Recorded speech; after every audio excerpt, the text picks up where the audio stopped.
Siemanko, pogoda w nowym roku nie rozpieszcza. Ciężko jest nakręcić jakąś prezentację, czy też tym bardziej próbę autostradową. Więc pomyślałem, że nagram dla Was odcinek taki troszkę priv. Nie będzie to Q&A, którego raczej unikam, chociaż kiedyś może jakieś motoryzacyjne bym nagrał. Poopowiadam Wam, jakie Petrolhead #1 miał samochody, ale tak od początku, od kiedy zrobił prawo jazdy. A prawo jazdy zdobyłem w 2004 roku. No warto mieć, myślę, ten punkt odniesienia, by po prostu patrzeć na moje auta, które miałem z perspektywy czasów po prostu. Kurczę, będzie to kilkadziesiąt samochodów, nawet jeden motocykl.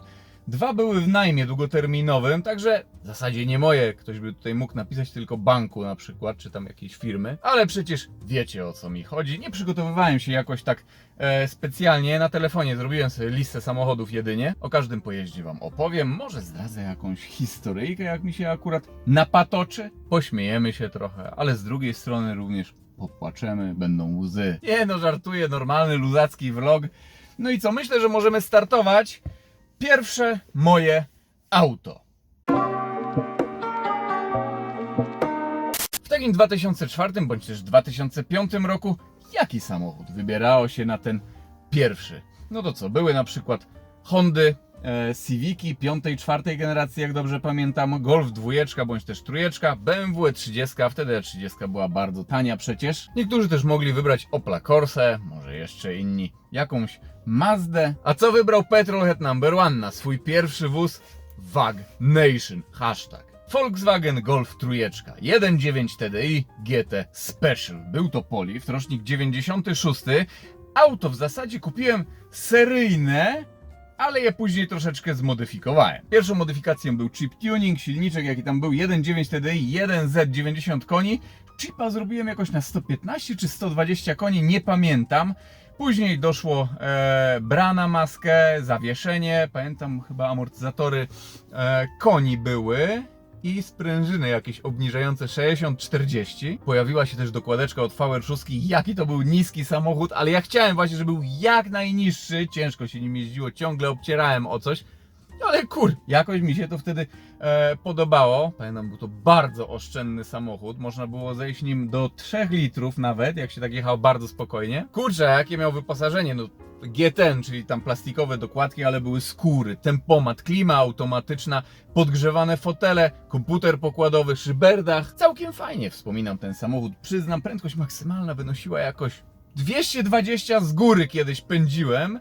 A tak na równym 210, 212, coś takiego. Miałem go z 1,5 roku i przyszedł czas na zmiany. Kolejny wóz. BMW E39 523i z 99 roku. Nie wiem jak to się stało, ale niestety nie mam jej zdjęć. Była ona granatowa, miała żółte kierunki, 16-calowe takie felgi, był pełno ramionek, czarne wnętrze, skóry, kierownica, pamiętam, serduszko M-pakietowa, chociaż nie miała ona M-pakietu, ale tak z winu po prostu była skonfigurowana śmiesznie. Strasznie dobrze wspominam ten samochód, w ogóle mi on się nie psuł praktycznie. Świetny tam był silnik jakiś taki, nawet nie tak dużo palił, chociaż wtedy, kurczę, męczyło mnie zużycie paliwa po Golfie trójce 1.9 TDI. Oj, ale to były czasy. Pamiętam, jak się fajnie, komfortowo tak jechało tym autem. Jaki on był wtedy szybki, tak mi się przynajmniej wydawało. Po równym, kurczę, tak z 240, nie, 235 jakoś leciał. Była to manualna skrzynia biegów. Pamiętam, kiedyś ścigałem na autostradzie z Boxsterem, takim podstawowym Boxsterem, ale pierwszej generacji. No łeb w łeb na prędkość maksymalną lecieliśmy. Boxster miał wtedy wpisane 240, ale nie wiadomo w jakim był stanie. Ale kurczę się cieliśmy. Trzeci samochód, czekajcie, zerknę sobie. Seat Leon 1.9 TDI Top Sport z silnikiem ARL. Nie był to jeszcze FR, nie była to jeszcze FR wersja, tylko Top Sport, bo rocznik 2002. Czarna bestia. Oczywiście zrobiłem w niej program na 206 koni mechanicznych oraz 460 Nm. Leo Diesel Inside ze Szczecina, pozdrawiam serdecznie. Ale ten samochód szedł strasznie. Na tamte czasy, wiecie co? Jak ja jechałem na taki zlot przykładowo, gdzie były wyścigi na ćwierć mili, na Śniatowie, tutaj w okolicy Szczecina, czy też w Kluczewie, normalnie ze 3 puchary miałem w kategorii diesel. Drugie, trzecie miejsce jakoś tak taki to był wtedy szybki wóz jakoś. I to było 1.9 TDI, które w ogóle mi się nie psuło. Raz miałem chyba problemy ze skrzynią biegów, jakiś wodzik pękł, ale to z mojej winy po prostu, bo się ścigałem. Ogólnie Leonem jeździłem na takie troszkę mniej legalne wyścigi pod miastem. Cieliśmy się wtedy strasznie. Pamiętam, wtedy takie popularne było forum vwgolf.pl oraz Civic Club tutaj był w Szczecinie. Ja się podczepiłem pod ekipę Civic Clubu i w sumie Civic Club reprezentowałem w kategorii diesel moim Seatem Leonem. No w dzisiejszych czasach wydaje mi się wolniejsze A45S niż w tamtych czasach właśnie Leon po chipie. Miał chyba poniżej 7 sekund do setki z góry, pamiętam 2 razy z góry go pocisnąłem 250 licznikowe, na równym gdzieś 235. Niestety Leon nie skończył za dobrze, został rozbity przeze mnie. No to mój jedyny taki wypadek był, aż sprawa w sądzie była, ale nic nikomu się na szczęście nie stało. Ale dobra, lecimy dalej. Po Leonie odkupiłem moje poprzednie BMW E39, tak jest konkretnie ten sam egzemplarz. Najechałem po mieście samochodem mojej mamy, zauważyłem moją BMW, machnąłem właścicielowi, zatrzymaliśmy się i mówię: ty no kupiłbym ten samochód, nie? Odkupiłbym. I odkupiłem, pojeździłem sobie, ale to nie liczymy. Alfa Romeo 159 1.9 JTDM, pamiętam wersję wyposażenia Distinctive, coś takiego, 2007 rok, piękna konfiguracja, sedanik, czarny z zewnątrz, czerwony wewnątrz. Oczywiście chip tuning był ze 150 na 175 koni mechanicznych jakoś. Pamiętam, po chipie troszeczkę mniej palił ten samochód. Przejeździłem tym autem z 90 000 kilometrów. Miałem ten wóz najdłużej w mojej karierze 2,5 roku. Alfa Romeo bardzo lubiłem, ale 159 miała być taką zupełnie inną, nowszą, jakąś, nie wiem, świeżą jakością dla Alfa Romeo. Jednak kurczę, trochę rzeczy tam trzeba było robić. Skrzynia M32, no to wymagała jakby remontu, wymiany łożysk, bo huczały. EGR, turbina, nie wiem czemu padał jakoś akumulator, 2 razy wymieniałem akumulator w niej. Górne wahacze to tak co 20, co 30 tysięcy kilometrów przednie. Dolne tuleje wahaczy tylne. Pamiętam, drogie wtedy były, ale też były wymieniane. Trochę się w tej Alfie działo, muszę przyznać, ale mimo wszystko ją wspominam bardzo dobrze. Jeszcze klimatyzacja się popsuła, raz szyba z prowadnicy z tyłu też spadła. Bardzo dobrze wspominam Alfa Romeo, mimo wszystko jakoś bardzo lubiłem ten samochód. Lecimy dalej. BMW 535D E60, 2006 rok. No to był taki już poważniejszy mój samochód pierwszy. 272 konie mechaniczne. Nie, z 550 Nm miała, ale ona szła do cholery. Ale niestety E60 za dobrze nie wspominam. Nie mam nawet jej zdjęcia. Przedlift, lakier carbon schwarz, M-pakiet, czarne szyby z tyłu, taka delikatny lip na tylnej klapie, ale oryginalny. Felgi styling 172 bodajże, pajączki 19. Czarny środek, sportowe fotele. No była po prostu śliczna. Ale nie wspominam jej za dobrze, bo się psuła. Miała jakoś 130 000 kilometrów. Wiecie, na tamte lata to był całkiem świeży jeszcze samochód, to nie było takich wysokich przebiegów. Przejeździłem ją do 160 000 kilometrów. Już po prostu nie wytrzymywałem. Co tam się działo? Ciągłe wycieki olejów, pamiętam, z kolektora. Wtedy jakoś nie dało się kupić samych uszczelek, to trzeba było kolektor po prostu kupić. 2 razy kupowałem, bo ciągle tam były jakieś podpocenia. Znaczy wiecie, jak jakaś panna, to na przykład spoko są podpocenia, ale nie w silniku. Padły w niej też termostaty. Termostaty w ogóle 2 wymieniałem, jakaś skomplikowana była wymiana, też jakaś droga. 2 turbiny oczywiście padły, z jednej oderwał się kawałek wirnika i przemielił po prostu. Dobrze, że to wszystko do silnika jakoś tam nie poszło. Coś tam w zawieszeniu też było robione. Ogólnie nie byłem jakoś zadowolony z tego samochodu, średnio go wspominam, chociaż był z pozoru bardzo fajny. Lecimy dalej i tutaj chciałem sobie troszeczkę odpocząć od BM-y. Kupiłem całkiem świeżego Golfa 6 1.6 TDI w Highline, srebrnego, normalnego, 2011 rok. Miał on najechane, z 30 000 kilometrów, no świeżyna. Przejeździłem nim do przebiegu 100 000 kilometrów. Za granicę wtedy jeździłem sporo do pracy. Nic w tym samochodzie się nie działo. Zmiany oleju, filtrów, opon. Niestety nie mam zdjęcia Golfa 6, ale wiecie, no jak srebrny Golf 6 w hatchbacku wygląda, taki NPC troszeczkę wśród ludzi, to wśród aut taki Golfik nie był porywający jakoś. Ale były też emocje. Raz jechałem ze Szczecina do Norymbergi. Pamiętam, był jakiś zimowy wieczór. Abba leciała w radiu, a fotel był podgrzewany. Minąłem przejście graniczne w Kołbaskowie. Przejechałem może z 50 km w kierunku Berlina i zasnąłem za kierownicą. Jechałem wtedy z moim tatą. Pozdrawiam serdecznie mojego tatę. Auto szorowało o bandę z lewej strony. Mój tata nie wiedział, czy to on prowadzi, ja nie wiedziałem, czy to ja prowadzę. Okazało się, że niestety ja. Nic nikomu się nie stało, dojechaliśmy do Norymbergi, jeszcze tak chyba z 2 tygodnie jeździłem, naprawiłem sobie ten samochód z AC miałem, więc tam luzik. Strasznie tani samochód w eksploatacji, jakie tam były tanie w ogóle hamulce, jakieś tarcze, nie, klocki hamulcowe, jak zmieniałem 30 parę złotych, w ogóle jakieś takie, nie. Mogłem sobie oszczędzić na jakiś taki konkretniejszy wóz, no i proszę bardzo. Pierwsza moja V8 teraz, 98 rok. Mercedes S430L W220. Ja nie mogę, aż nie wierzyłem, że kupiłem sobie taki wóz. Pozdrawiam tutaj mojego kolegę Kamila, od którego maszynę odkupiłem. Później on ode mnie W220 odkupił. L, bo to był long. Czarna larwa, mój pierwszy Mercedes. Fajna maszyna. Silnik M113. Pamiętam, gaz mu włożyłem. Bardzo fajnie mi się nim śmigało na daily, nawet też za granicę jechałem. Z takich przygód z nim pamiętam, jechałem pomiędzy Bambergiem a Norymbergą i nagle zauważyłem komunikat, że mam mało płynu hamulcowego. Wcisnąłem hamulec i faktycznie auto nie hamowało.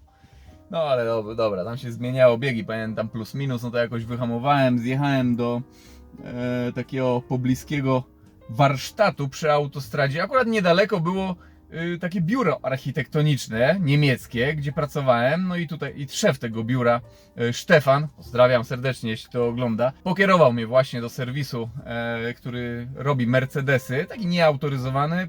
Podjechałem, wtedy jakieś G-klasy tam stały, czy coś takiego, myślę, Jezu, ale to będzie drogo. Nie, jakoś wyszło tanio. Przewód hamulcowy po prostu się przetarł, czy coś tam było z nim nie tak i wyleciał płyn, no i trzeba było ten przewód wymienić, na szczęście mieli go na miejscu. I płyn hamulcowy uzupełniłem. Nie no, ale to była fajna maszyna, kurczę, 255 km na godzinę, 256 według prędkościomierza, do kagańca cisnęła naprawdę jak zła. Świetnie się nim jeździło, super wspominam W220.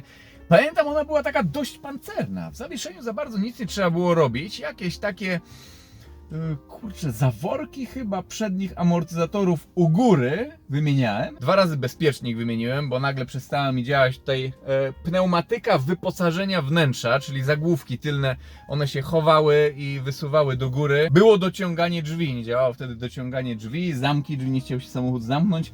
Nie, wymieniłem bezpiecznik, spoko. No i blacharka W220, no to trzeba było czasami po prostu oddać ten samochód, wydać powiedzmy wtedy na tamte czasy 1500 zł gdzieś, no, żeby kilka elementów, jakieś doły drzwi polakierować.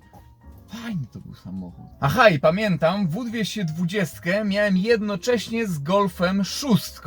To była taka moja weekendówka, ale jak założyłem do niej gaz, no to już tak na przemian używałem te auta. Lecimy dalej. O, tutaj będzie maszyna. Sprzedałem Mercedesa W220, później troszkę pojeździłem Golfem, pooszczędzałem, sprzedałem Golfa, kupiłem Mercedesa CLS 320 CDI, rocznik 2006, ale on był w mega stanie. Miał on jakoś 146 tysięcy kilometrów przebiegu, kosztował z 80 tysięcy złotych jakoś pamiętam. Dojeździłem nim do 230 tysięcy kilometrów przebiegu.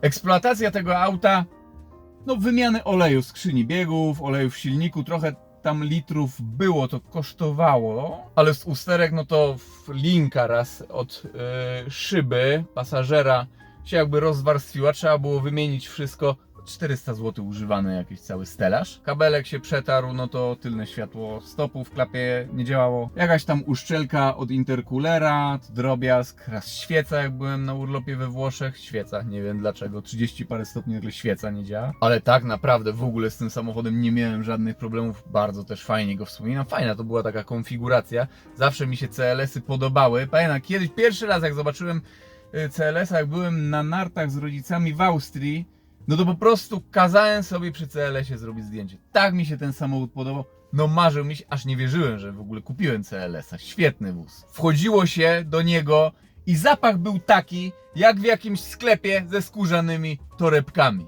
Lecimy dalej. To kilkadziesiąt samochodów. No tak, nie tylko samochodów, bo mając CLS-a kupiłem też Yamaha YZF R125, nie pamiętam który rocznik. Piękne małe pierdzikółko. Piękny mały motorek. Wtedy miałem taki dylemat, nie wiedziałem czy robić sobie kategorię A, bo motocykle ogólnie mnie strasznie jarają, to mówię spróbuję sobie poczuć ten klimat, na jednośladzie sobie pojeżdżę. Nauczyłem się nim schodzić bardzo nisko. Pamiętam taki plac pod Szczecinem na Chociwelce był, gdzie tam ludzie palili często gumę. Tam było pełno gumy na tym placu. 30 parę stopni, wziąłem ten motorek. Miałem nowiuśkie opony, bo jak kupiłem go, no to miał już kwadratowe. Kupiłem nowiuśkie opony, takie lepkie, jakieś Sawa, coś takie półtorowe. Z 1,5 godzinki pojeździłem sobie i po prostu nauczyłem się schodzić jak najniżej się tylko da. Aż w końcu zamykałem oponę, ale mi się to podobało, ale jakoś no bałem się jeździć motocyklem. Przejeździłem R125 jakoś no ładnych kilka tysięcy kilometrów, z 6000 kilometrów w 1,5 sezonu. Wyciągała 136 km na godzinę i kończyła się skrzynia. Ale wiecie co? Jednoślady na maksa, mi się to wszystko spodobało, ale po prostu się bałem. O, tutaj pan Peugeotem z boku zaparkował, to nic. Bałem się, bo ja, jako kierowca motocykla, czułem pokorę do tej maszynki, po prostu do tego, co może się wydarzyć, ale niestety, no kurczę, ludzie, których się mijało, nie wiem, wydawałoby się, że niektórzy kierowcy po prostu są niewidomi. Jadę trasą zamkową w Szczecinie, 70 na 70 przepisowo, nagle ktoś po prostu wrzuca kierunkowskaz, ja nawet trąbię i wjeżdża we mnie. No to takie bez sensu. Raz nawet się śliznąłem na motorku, muszę przyznać, ale miał crashpady, to się tak nazywa, crashpady. Wyglądał on bardzo groźnie. Pamiętam, ludzie podchodzili nawet i pytali, czy to R6, bo R6 jest, ja wiem, troszeczkę szersza, kilka centymetrów i taka jakby bardziej przypakowana, ale na długość jest podobnych wymiarów. Jest to ogólnie YZF. Rama jest w zasadzie bardzo podobna jak w R6, o ile dobrze pamiętam. Nie, fajnie wspominam motorek. W każdym razie, jednocześnie miałem CLS-a wtedy, YZF i dokupiłem jeszcze W123 200D, rocznik 83. No to był mój pierwszy taki klasyk. Pojechałem do Gdańska i wróciłem pociągiem i wróciłem nim na kołach. Wtedy z moją dziewczyną, teraz z moją żoną, ale wtedy kurczę, taki był upał, tak śmierdziało w tym samochodzie troszeczkę, tam był przed detailingiem jeszcze, ale normalnie ciężka to była podróż, ale daliśmy radę. To nie jest tak, że Mercedesy W123 są takie bezawaryjne, tak jak Mercedes się na przykład chwali, że tam nie przewiduje naprawy tylnego mostu, bo nie przewiduje jego awarii. A się psuły akurat te mosty, na przykład huczały i tak dalej, wibrowały. Nie no, kupiłem auto po takiej renowacji, może tak nie do końca nieskończone jeszcze, ale kompletne. Progi trzeba było polakierować na czarno po prostu, żeby było jak w oryginale. Jakieś tam sprężyny, amortyzatory, pamiętam Lancia Forte wtedy kupiłem. Ciężko było sprężyny już wtedy kupić do 123.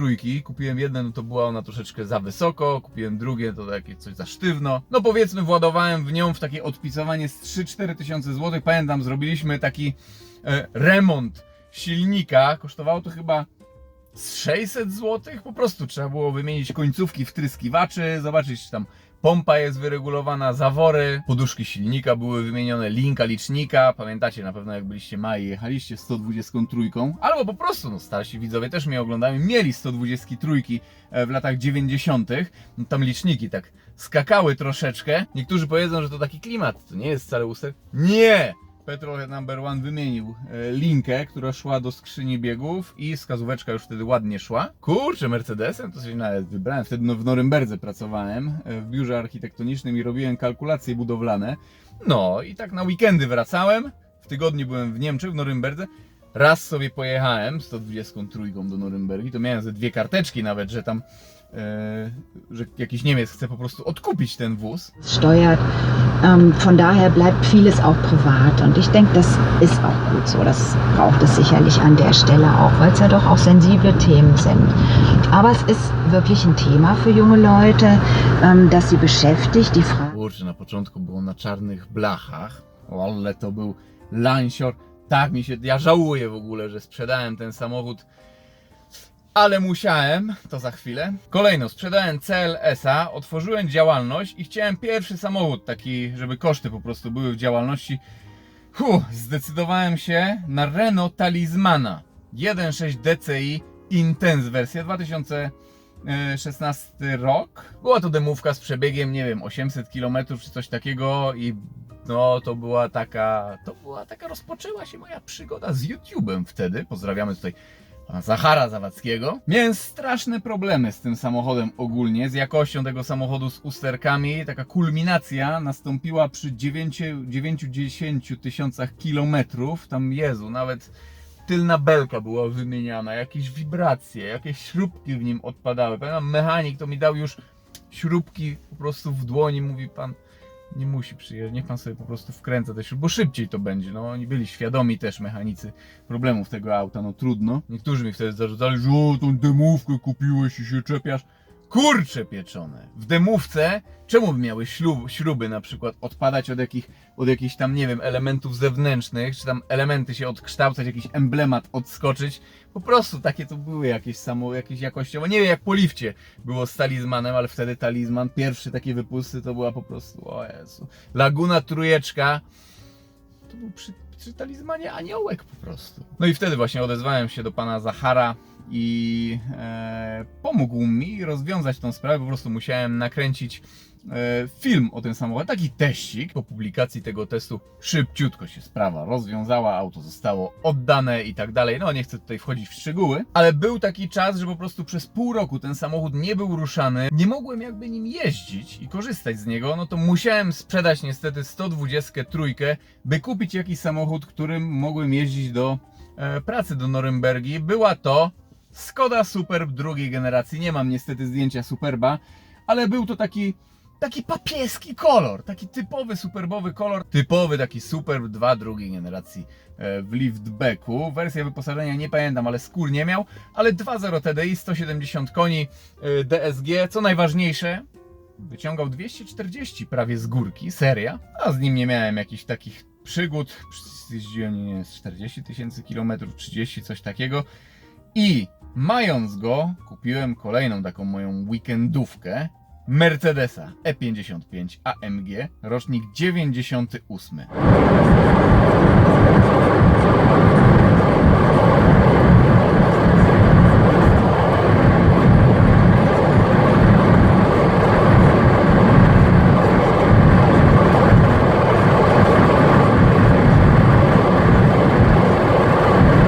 Dziesiąteczka, ojejku, 23 tysiące złotych za nią dałem. Jeszcze myślałem wtedy, kurczę, czy tyle pieniędzy za takiego starszego Mercedesa W210. Wcześniej mi się 210 w ogóle nie podobały jakoś, ale jak kupiłem tą 210, moje pierwsze AMG, pierwszy wóz, który miał 350 koni mechanicznych, 354 właściwie, 5,4 litra pojemność, wolnossak. Jezu, ale to był samochód. 23 tysiące złotych. Zamontowałem tam instalację gazową, ale bardzo dobrą. Był to BRC Plug and Drive, pamiętam. Do dziś ten samochód jeździ, ma się dobrze właśnie na tej instalacji gazowej. Kilka drobnych napraw, jakieś tam naprawa szyberdachu, ale tak już kupiłem. Pamiętam, kupiłem go z LEDami z przodu i z takimi znaczkami, emblematami 5.5 AMG, nie były one oryginalne.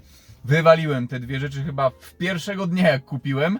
Za to kupiłem w ASO emblematy E55 AMG na tylną klapę. Zrobiłem w nim taki lekki tam programik i ściągnąłem kaganiec. 291 km na godzinę według GPS-u nim jechałem. Ja pierniczę, wyobrażacie to sobie? 98 rok i te samochody były w stanie tak jechać.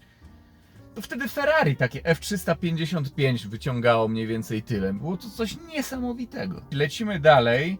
Peugeot 508 2.0 Blue HDI, 150 koni, Allure, 2017 rok.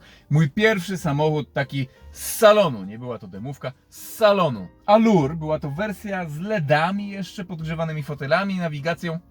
On 103 tysiące złotych nowy z salonu kosztował, takie kiedyś były ceny, ale miałem go w najmie długoterminowym. I tu już w zasadzie kręciłem tak na YouTubie, możecie zobaczyć sobie test tego samochodu. Wtedy chodziłem taki, wiecie, wyprostowany, troszeczkę zestresowany jeszcze. Nie no, fajny samochodzik był, tylko po prostu ta historia z najmem długoterminowym też możecie. Zobaczcie sobie ten film. Nie potoczyła się jakoś tak po mojej myśli. Mogłem do końca najmu wytrzymać z tym samochodem. No. W ogóle zero usterek, przejeździłem nim jakoś do przebiegu 90 000 kilometrów. Oleż mu dawałem tam wpalnik, takie trasy po 180-200 km na godzinę z Norymbergi do Szczecina. Nie, 630 km, pamiętam, w 4,5 godziny potrafiłem nim zrobić, a nie spalił on nigdy więcej jak 7,3 litra czy 7,4. Bardzo solidny wóz, tylko pamiętam ergonomia była taka, to kulała troszeczkę w środku, na przykład telefonu nie wiedziałem gdzie odłożyć telefon, bo było mało schowków i uchwyty na napoje były w dziwnym miejscu, bo jakby się na przykład kolizję miało, to całe te napoje by leciały na ekran. A tutaj weekendóweczka do Peugeota, do pary był kupiony Volkswagen Phaeton 3.0 TDI Individual, 2008 rok i silnik, jak pamiętam, 3.0 TDI 240 koni Cexa, czyli już poprawiony, fajny samochód. 260 parę tysięcy kilometrów przebiegu miał, przejeździłem Phaetonem z 20 parę tysięcy kilometrów.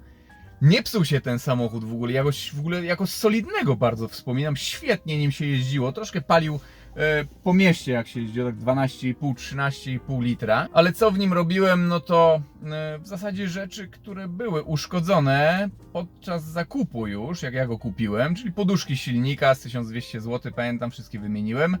No, lekko wibrował po prostu silnik na D, jak się dało i się stało na świat, on takie wibracyjki. O, Teslunia tutaj się odzywa. Jedna linka ręcznego była wymieniona, pamiętam, tylna elektryczna klapa się zepsuła, no to wiązkę trzeba było po prostu polutować. Jechał tak 240 km na godzinę i tutaj ważna sprawa, jeśli chodzi o działalność mojego kanału. Wcześniej wrzucałem jakieś stare moje filmiki z Peugeotem przykładowo, czy też Phaetonem, ale Volkswagen Phaeton to mój taki pierwszy pełny test na moim kanale. Bardzo się wtedy zdziwiłem, wrzuciłem ten test. Nagle po tygodniu patrzę, chyba 100 000 wyświetleń, czy po 2 tygodniach coś takiego, myślę, kurczę pieczony, może iść w tą stronę? Wtedy pożyczyłem od mojego kolegi E55 AMG moje były, no i nakręciłem film, bodajże się nazywał Najtańsze 300 km na godzinę, no dzisiaj ten film ma chyba 700 000 odsłon. No i wtedy jakoś już na YouTubie zacząłem po prostu działać. Phaetona fajnie wspominam. Piękna, bo to była wersja, konfiguracja granatowo-siwe wnętrze. Lecimy dalej, ale tu już tak szybciutko, bo wszystkie w zasadzie samochody macie na kanale. Skończyłem przygodę z Peugeotem 508, sprzedałem Phaetona i kupiłem wtedy Audi A6 C7 2.0 TDI Ultra, 190 koni. Do dzisiaj ten samochód jest w mojej rodzinie. Spisuje się bardzo dobrze, chociaż jak miał jakoś 115 000 km przebiegu, jak kupiłem ten wóz, miał pneumatyczne zawieszenie, no to z tyłu trzeba było wymieniać amory. A tak to jeździł. Fajny samochód, kurczę, A6 C7 2.0 TDI na daily, naprawdę rewelacja, solidny wóz. No tutaj przez moment był też Peugeot 107, moją dziewczynę, wcześniejszą żonę, chciałem wtedy zmotywować jakoś tak do zrobienia prawa jazdy. Aktualnie ma już prawo jazdy, był jej samochód na kanale przecież, New Beetle. Ale wtedy kupiłem Peugeota 107, miałem go bardzo krótko i no jakoś nie był mi potrzebny, no to po prostu go sprzedałem. Był to prosty samochodzik, bez klimatyzacji nawet, bez wspomagania. 170 jechał, kupiłem go właściwie tylko po to, żeby zamknąć w nim budzik i sprzedałem. Rocznika nie pamiętam. Kolejno BMW 320D E46 Touring, wersja Exclusive, macie filmy na kanale, solidny samochód. Nie no, powaga, nie psuł się w ogóle. M47 jeszcze na łańcuchu z przodu, skrzynia GM, to taki jedyny kwas z tego samochodu. Nie wspominam dobrze tej skrzyni biegów, bo ona chodziła, wiecie jak chodzą starsze automaty i też GM-owskie, takie pół CVT, strasznie wysoko lock-up się blokował. Aha, i mając E46 kupiłem sobie taki tańszy samochód, by zostawić sobie trochę kasy na taką konkretną weekendówę. Chciałem wtedy kupić Mustanga, ale kupiłem Mercedesa CL63 AMG. Jezu, jak ja kupiłem ten samochód, jak ja się cieszę. Ja normalnie czułem się jak jakiś król życia. Pamiętam, kręciłem tego CL63 AMG, konkretnie ten sam egzemplarz. To był wóz, którym pierwszy raz jechałem 300 km na godzinę, właśnie podczas testu, aż się zapowietrzyłem. Jak ja kupiłem ten wóz, no to ja usiadłem, jak ja depnąłem, jak ja spojrzałem przez te wszystkie szyby, jak tych słupków przecież B nie było. Ja pierniczę, nie wierzyłem.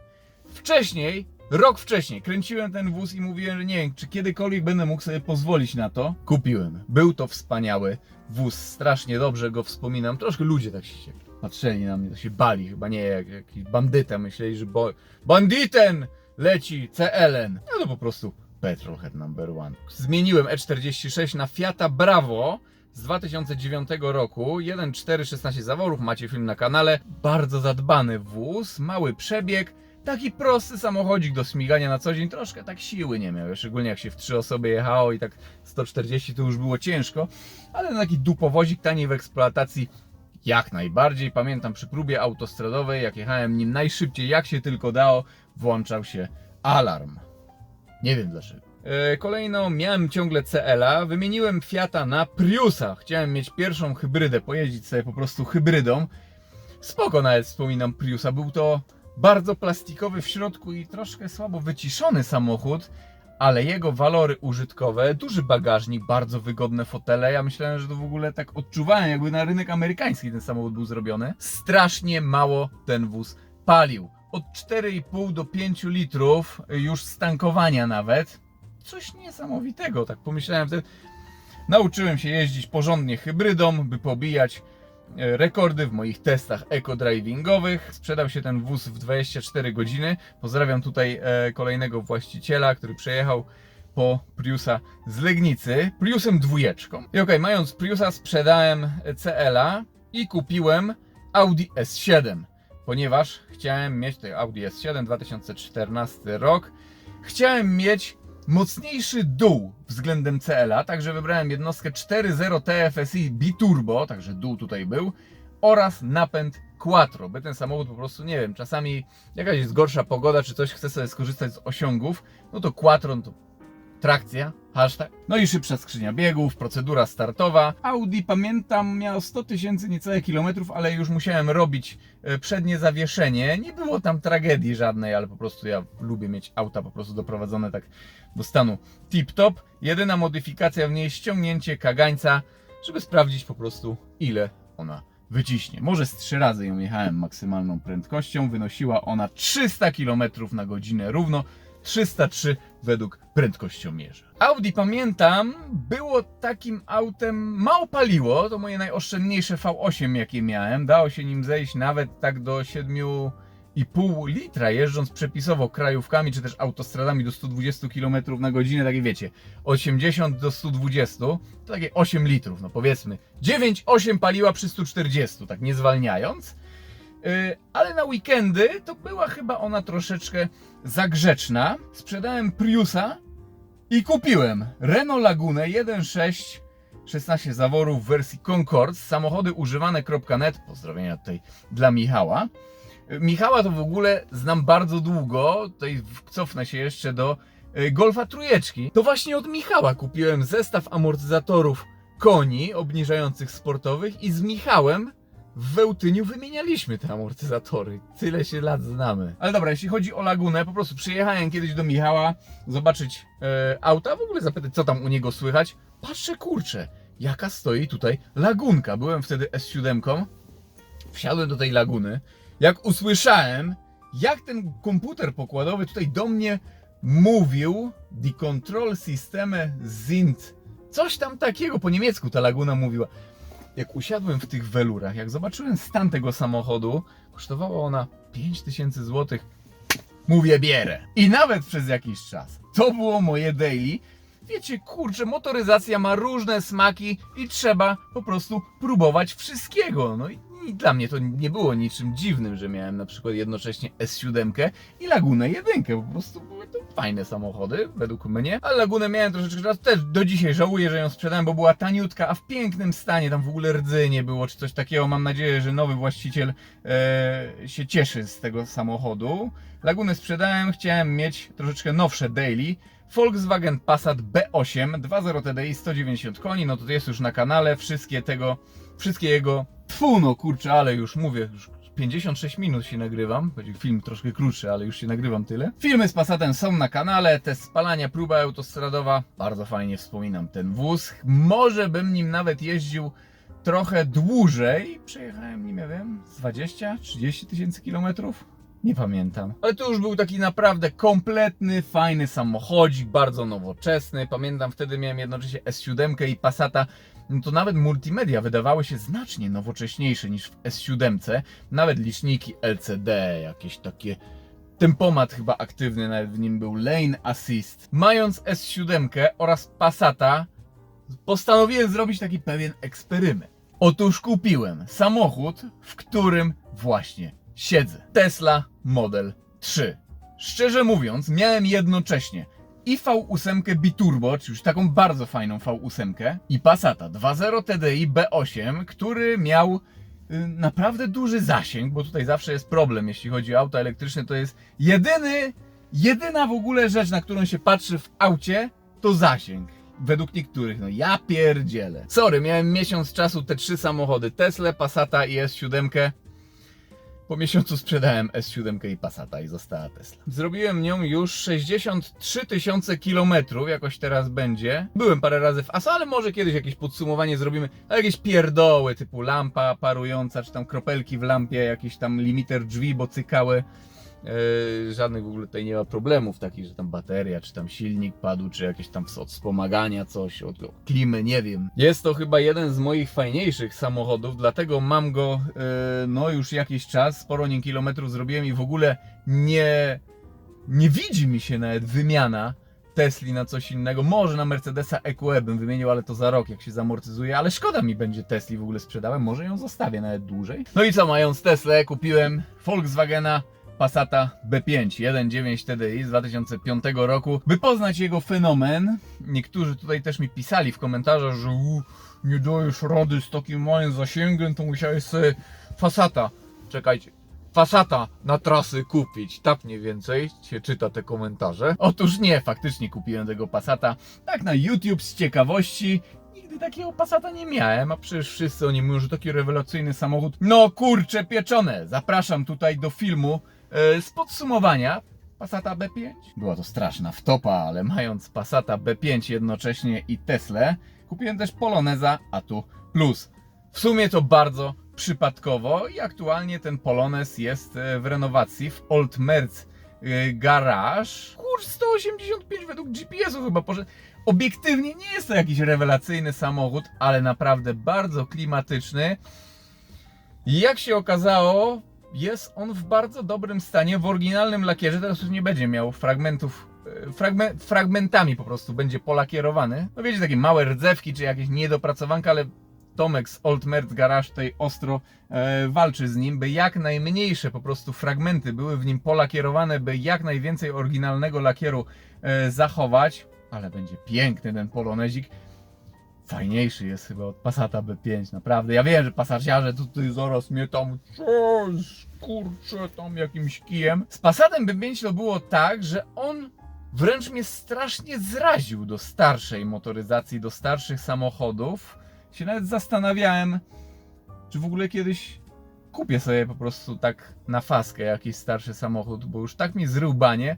No ale Polonez tutaj jakby trzyma fason i ratuje honor. I co? Ostatni samochód, jaki aktualnie dołączył do mojej kolekcji. Aktualnie, no Passata wiadomo, sprzedałem. Mercedes AMG A45S. Nóweczka. Piękny samochód.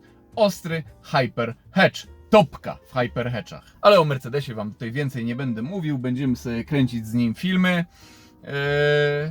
Póki co jest docierany i tak, więc jeszcze sobie nim nie deptam. Ale już mogę zdradzić, że przedliftowe A45S było bardzo ciche, to A35 było głośniejsze i miało pops and banksy.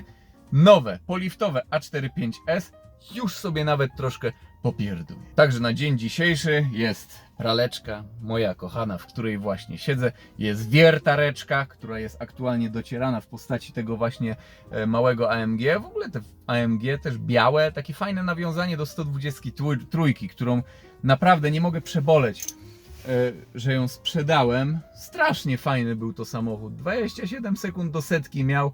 Tak się fajnie nim jeździło mimo wszystko. Zielony środek. Kurczę. A45S oczywiście jest zupełnie innym samochodem, ale jednak jest to wciąż biały Mercedesik, biała gwiazda. I dobra, mam nadzieję, że się nie wynudziliście. Myślę, że w tym odcinku byłoby to na tyle. Postaram się moją jakby tą całą wypowiedź uzupełnić i wzbogacić zdjęciami, czy też może jakimiś filmikami czasami, zobaczymy. Możecie napisać w komentarzu, powiedzmy, dajmy na to 3 najlepsze samochody według Was, które Wam się najbardziej podobały i podobają. Sam jestem ciekaw, które wybierzecie i jakie ocenicie. Na razie, trzymajcie się.